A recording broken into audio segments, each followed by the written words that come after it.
जाएगा। और घर वही श्मशान होगा जिस घर से भगवान निकल जाएंगे।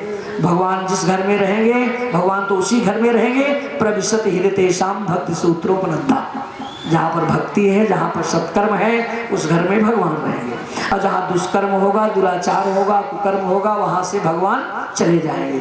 तो श्मशान तुल्यानि गृहाणतानि स्वाहा सदा शब्द विवर्जितानि, जहाँ पर स्वाहा सदा की गर्जना नहीं होगी, घंट शंखा नहीं बजेगा, जहाँ पर विप्र पादोदक कर्दमानी, जहाँ पर ब्राह्मणों का चरण नहीं धोया जाएगा जिस द्वार पे, जहाँ पर स्वाहा स्वाहा की गर्जना नहीं होगी, जहाँ पर पितृगणों को सदा सदा नहीं बोला जाएगा, जहाँ पर देवता को आहुति स्वाहा स्वाहा नहीं की जाएगी।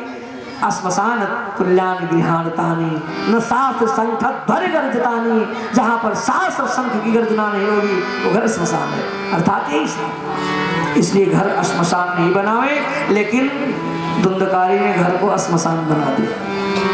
वहां पर स्वाहा बोले, कहाँ स्वाहा हुआ, कहाँ शंख बजी। याद आ गई, आप हंसोगे। हम अपने घर की बात बताओ। हमारे गढ़वारा बाजार के ऊपर ही थे केदार मिश्र। केदार मिश्र गढ़वारा बाजार के ऊपर ही, आता जाता कुछ नहीं था, लंबे चौड़े पतले से थे, छोटा लेके चले, बनिया पर धाक जमाए रहे। जेका हम काबू है शंख बजाए। संजोग से कोई एक बनिया बाहर से अनुष्ठानी पंडित को ले गया, सुबह अनुभद्रा शुरू हो गया, बाजार में आ गए, बगल वाले कहें ओ कहाँ अनुभद्रा हो रहा है, तब तक तो शंख बजाए। कहें शंख कहाँ बजे। हम संजोग से हम कहे कहा महाराज अब ऐसा पैदा हो गया कि शंख बंद करवा देवे का। कहने शंख बाजे लेकिन केदार मिश्र के आदेश से बाजे। मैंने इतना आदर कर समझे, शंख गढ़वारा तब बजे जब केदार मिश्र का आदेश हो, तब उनका इतना आतंक जिन मचा हो है। तो वो धुंधकारी ऐसा पैदा हो गया, स्वाहा वही होगा, स्वधा वही होगा, शंख वही बजेगी जहां पे धुंधकारी कहेगा। धुंधकारी का है अर्थात स्वाहा सुधा शंख की गर्जना बंद हो गई। उस घर में वैश्याएं आ गई, घर श्मशान जैसे हो गया। श्मशान होते ही शमशान बना और पिता माता सब एकदम खाक बन छोड़ गए, तीर्थ में चले गए, कुआं में मर गए, कुआं में मां गिर गई। और हुआ क्या, ये स्वयं अंत में वैश्याओं ने इसे जब अर्थ धन से पा गई तो जला के मार डाला।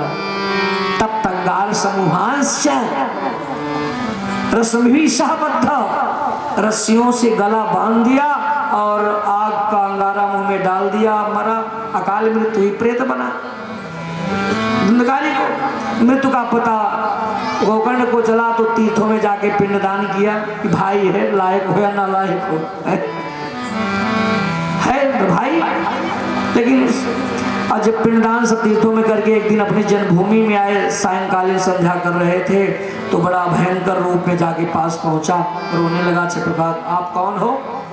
कुछ परिचय बताने को कहे लेकिन परिचय न बता पाए, तब तक उठा करके जल का छींटा बहा दिया। तो क्या बोला, अहम भ्राता त्वदीयोऽस्मि धुंधकारीति नामतः स्वकीये नैव पापेन ब्रह्मस्वं गतम्। मैंने अपने पाप के कारण अपनी सारी तपस्या को नष्ट कर डाला। क्या नाम? धुंधकारी। मैं आपका भाई हूँ, धुंधकारी तिनामता त्वदीयोऽस्मि भ्राता, मैं आपका भाई। क्या नाम? धुंधकारी। अच्छा भैया मैंने तो तुम्हारे लिए पिंडदान किया। कहा मेरे लिए एक पिंडदान नहीं, शतैरपि, सैकड़ों पिंडदान करने से मुझे से पापी की मुक्ति नहीं हो सकती। मदर्थे तो अन्यम उपायम विचारे, मेरे लिए कोई दूसरा उपाय सोचो, मैं अच्छे पापी हूं। तब गोकर्ण जी ने अपने भाई की मुक्ति के लिए भगवान सूर्य की गति को रोका, उसे प्रणाम किया, भाई की मुक्ति के लिए उपाय पूछा। तब सूर्य भगवान ने कहा कि श्रीमद् भागवत सप्ताह वाचन को भागवती कथा सुनाओ। उनकी प्रेरणा से गोकर्ण जी वक्ता बन गए और धुंधकारी के लिए कथा का आयोजन किया गया। कथा में अपार भीड़ हुई। कहीं बैठने का स्थान नहीं मिला तो धुंधकारी जो प्रेत आया तो 7 गांठ का बांस का टुकड़ा यहाँ गाड़ा गया कि नहीं? अच्छा है, कोई बात नहीं। तो वहां आकर के उसमें बैठ गया, सप्तरात्र उपोष, 7 रात्रि तक उपवास करके ना अन्न लिया न जल लिया, 7 रात्र उपोष निराहारो, और श्रवणम मननम कृतम, श्रवण किया और उसका मनन भी किया, जिससे दिनांते रक्षिता गाथा, पहले दिन सूर्य अस्त हुआ, लिखा है भागवत में दिनांते रक्षिता गाथा, सूर्यास्त के समय फिर कथा का विराम कर देना चाहिए। महाराज जी आज कैसे आप रात में झोरे चले जा रहे हो? मामला तो प्रश्न तो हर जगह। देखो हम आज पहले बताए, देखो देश काल परिस्थितियों का समझौता, आज पहला दिन था, इसी किसी दिन सोचे कि हो जाए, लेकिन कल से गलती नहीं होगी, सूर्यास्त के बाद कथा विराम कर दी जाएगी। दिनांते रचिता गाथा, प्रथम ग्रंथि से भेदम, जैसे सूर्यास्त हुआ पहली गांठ फट गई। एवं द्वितीय तृतीय चतुर्थ सप्त दिवसे सप्त ग्रंथि से भेदनम, 7वें दिन 7 गांठ प्रातः फट गई। दिव्य रूप धारण किए, पीतांबर पहने, धुंधकारी की दशा हुई। ये भगवत कथा का प्रसाद है। धुंधकारी ऐसा दिव्य बन गया, दिव्य प्रसाद पा गया भगवान का। जैसे आप देव प्रसाद आपको मिला है, वैसे धुंधकारी को भी देव प्रसाद मिल गया और दिव्य विमान आया और विमान पे बैठ करके भगवान के धाम में चला गया। इसका मतलब ये है, वो विमान क्या है? जब जीव दिव्य बन जाता है, कुकर्म का प्रत्याग, वासना के नष्ट हो जाने के बाद उसके लिए भगवान विमान भेजते हैं। विमान क्या है? विगतः माना जस, जिसका ये मान वासना विगत हो गया, नष्ट हो गया, उसको भगवान अपने धाम में विशिष्टः माना, यस सासा विमाना, विशेष मान सम्मान के साथ अपने धाम में बुला लेते हैं। यही है विमान। अब जीव जो धुंधकारी प्रेत था, इतना कुकर्म उसका सब नष्ट हो गया। क्यों? क्योंकि उसके कान में भगवत की कथा पड़ गई। और ये बांस की गांठ क्या है? इसका रहस्य है, वासना की गांठ ही बांस की गांठ है। वासना क्या है? 7 हमारे अंदर वासना है, काम, क्रोध, लोभ, मोह, मद, मत्सर और अविद्या। ये 7 वासना की गांठें हैं। भागवत कथा सुनने से भिद्यन्ते हृदय ग्रंथिस छिद्यन्ते सर्व संशया, ये हृदय की वासना की ग्रंथियां फट जाती हैं और संशय माने अज्ञान, फिर सारे अज्ञान जो हैं समूल नष्ट हो जाते हैं। ये निसंदेहता, निर्भयता भागवत पुराण, यही भागवत की कथा का रहस्य। अब फिर 5 अध्याय की हो गई। 6ठे अध्याय में कथा है कैसा वक्ता होना चाहिए, कैसा मंडप होना चाहिए, कैसा स्थल होना चाहिए, श्रोता वक्ता के खाने पीने का नियम। अरे सब कुछ नहीं बताना है, जैसा होना चाहिए सब है, बस इतना ही समझ लो कथा। मैंने 16 हाथ मंडप होना चाहिए, या देश काल पर 16 हाथ लंबा 16 हाथ चौड़ा, इतना नहीं हो तो 12 हाथ कर दो, और 12 नहीं तो देश काल की। कभी कभी तो हम बाजार में कथा किए तो कमरे में बैठ के किए, एक ऐसे भी दिन आए अब गली में बैठ के लोग सुने हैं, तो क्या करें, वहाँ कौन सा पंडाल बनवाएंगे है? पहले दिन जब यहाँ आए देखने तो हमें लगा कथा कैसे होगी, भगवान कथा नहीं, जगह नहीं, लेकिन अब आए तो लोग ऐसा सफाई उफाई करके यहाँ जगह बना लिए तो जगह बन गई, अब तो बहुत दिख रही है। तो जैसा भी देश काल परिस्थिति समझौता हो और कैसा वक्ता होता है, 1-2 श्लोक में कल इसको हम बताएंगे। और रही बात खाने पीने की, आज से बता दे नहीं तो झंझट हो जाएगा है? खान पान की तो करने, सीधी बात यह है कि जैसे भगवान की कथा में मन लगे वही खाने पीने की विधि है। बस समझ गए कि नहीं? वैसे तो लिखा है कि 7 दिन धुंधकारी कुछ नहीं खाया। तो अक्सर हम श्रोता से प्रश्न करते हैं, कथा इस समय सुना रहे हैं, लेकिन अपने मुख्य जजमान से सुबह प्रश्न मांगेंगे कि बताओ हम तो भोजन 2 मीटिंग कर, तू कैसे रहा? कहें महाराज हुए हम कर। हम कहा ये बतावा गंगा जल पी गए, कहन कदाप नहीं रह सके, दूध पी कहन महाराज हो नहीं बा, तो हम बता दे रहे या नहीं। तो फलाहार, तो कुछ लोग फलाहार पे 10-20% में चला महाराज फलाहार बचल जाए, लेकिन 80% हुपना संतुष्ट होती आगे। और महाराज कहा 1 मीटिंग भोजन, 1 मीटिंग फलाहार, तो तो 60-50% लोग इस पे संत, हाँ ठीक है महाराज तो लेकिन 40% उस पे महाराज का बताइए। बोले दोनों मीटिंग भोजन कहना ठीक है, तो लिखा है कि भोजनम तू परम मन्ये यदि कथा भी न करो भवे, भोजन ही श्रेष्ठ है। अर्थात भोजन की क्षुधा तो ज्यादा आती है, भूख लगती है, थोड़े खाते हैं लेकिन भोजन मिलना चाहिए, तो भोजन करके बैठो जिससे मन लगे। नियम वही है, अगर आपकी गांठ में दर्द है, घुटना में दर्द है, तो आप पांव फैला के सुन सकते हो, वरना पांव फैला के कथा सुनना मना ही है। लेकिन आपकी गांठ में दर्द है तो आप पांव फैला करके कथा सुन सकते हो, कमर में दर्द है तो मसलन लगा के कथा सुन सकते हो, लेट करके कथा सुन सकते हो। असक्तस्य नास्ति कोपि नियमा, असक्य के लिए, रोगी के लिए, बालक के लिए, वृद्ध के लिए कोई नियम शास्त्र में नहीं है। हम अपने मन से नहीं बोले, भागवत महात्मा का श्लोक है कि वो जैसे जिस नियम से जिस श्रद्धा भगवान की कथा सुन सके वो कथा सुने। समझ गए कि नहीं? आप भोजन पानी करके, नहीं तो पड़ोसी आए है हो हमारे तो जौन आए कथा सुनत, हम दोनों प्राणी के 7 दिन तक केवल फलाहारे कहे, 7 दिन आए देवता प्रसाद, तो दोनों मीटिंग भोजन करता है उनके पड़ोसी के सुने जंतु। हम आपका व्यास ही जो मैं कह रहा हूँ, आप आराम से जैसे भगवान की कथा में मन लगे, जैसे आपकी शरीर, यही साधन है। जब साधन आपका गड़बड़ हो जाएगा तो आप कुछ नियम नहीं कर सकते हो, समझे? स्वस्थ चित्त से, स्वस्थ मन से स्वस्थ धर्म हो सकता है, वरना आपका धर्म भी अस्वस्थ हो जाएगा। जब हम पवित्रता नहीं कर पाए, बुखार हो जाएगा, कंठ रुक जाएगा, खांसी आवेगी, तो जिस परहेज से आप स्वस्थ रहो वही परहेज करो। अब भगवान की कथा का परहेज है कि जैसे भगवान में मन लगे वही नियम है। एन के नो पायन मन किसने निवेश है। बस यही नियम के साथ कथा का विराम।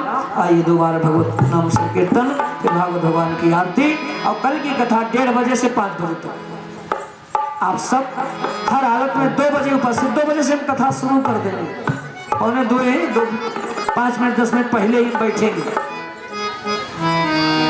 बोलो यज्ञ भगवान की जय हो, गोविंद मेरो है, गोपाल मेरो है, गोविंद मेरो है, गोपाल मेरो है, गोविंद मेरो है, गोपाल मेरो है, गोविंद मेरो है, गोपाल मेरो है,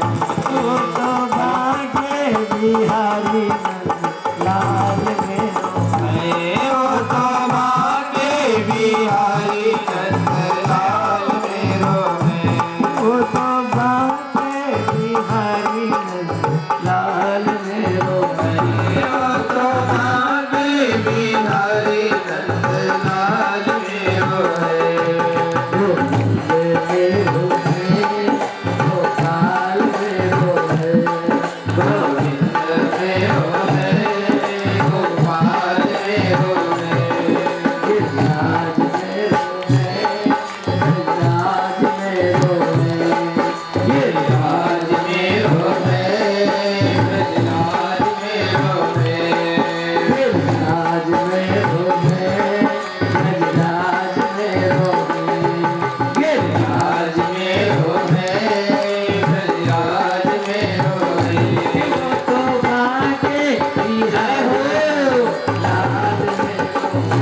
वो तो भागे बिहारी लाल मेरो है, वो तो भागे बिहारी लाल मेरो है, वो तो भागे बिहारी लाल मेरो है, वो तो भागे बिहारी लाल मेरो है,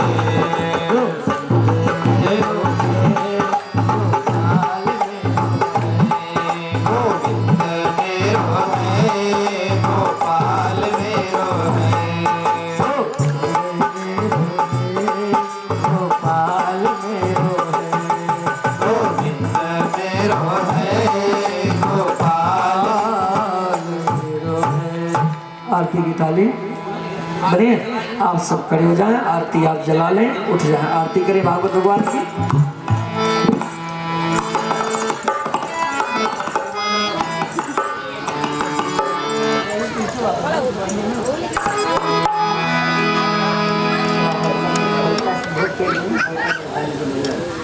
मोहन मदन गोपाल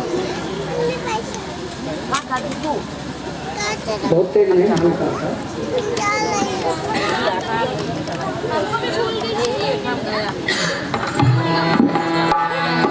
ओम चंद्रमा मनसो सूर्यो जायत श्रोत्रा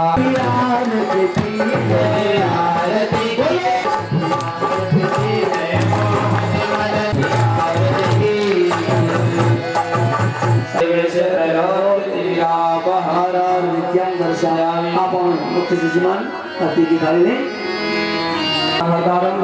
समुषंबुदाम लोकाभिरामं श्रीरामं भूयो भूयो नमाम्यहम्। अब आरती लेने आरती इसके बाद दिखा दें। प्रभाग भगवान की जोर से बोलो भैया हमसे। सच्चिदानंद भगवान की, हनुमान जी महाराज की, काशी विश्वनाथ की, तीर्थराज प्रयाग की, गोकुल धाम की, द्वारिकाधीश भगवान की, सदगुरु भगवान की, माता पिता की, समस्त क्षेत्रवासी की, मुस्लिमवासी की, परमहंस महाराज की, वृंदावन बिहारी लाल की जय जय श्री राधे श्याम, जय जय श्री सीताराम। आप जरा उधर को करें, उधर ऐसे हाथ जोड़ें और झुक के प्रणाम करें सबको। झुक के आप सब हाथ उठा के आशीर्वाद दे। परिवार से फूले फले और पुत्र गण इनको हाथ उठा के आशीर्वाद दें, हृदय से आशीर्वाद लेंगे, अन्य लोग आशीर्वाद देंगे। हाँ बस आप अपने स्थान पे बैठ जाएं।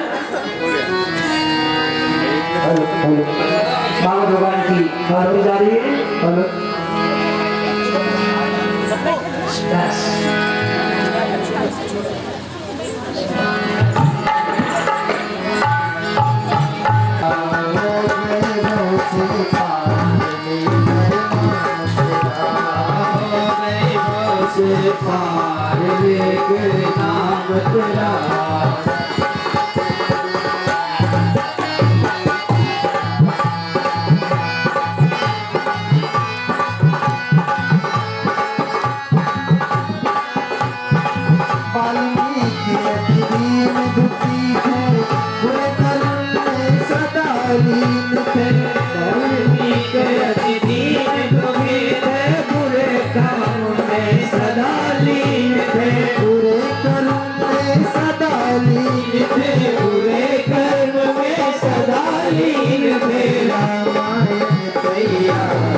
जात के बानर राम नाम लिख दिया शिला पर। नील जाति के बानर राम नाम लिख दिया शिला पर। राम नाम लिख दिया शिला पर। राम नाम लिख दिया शिला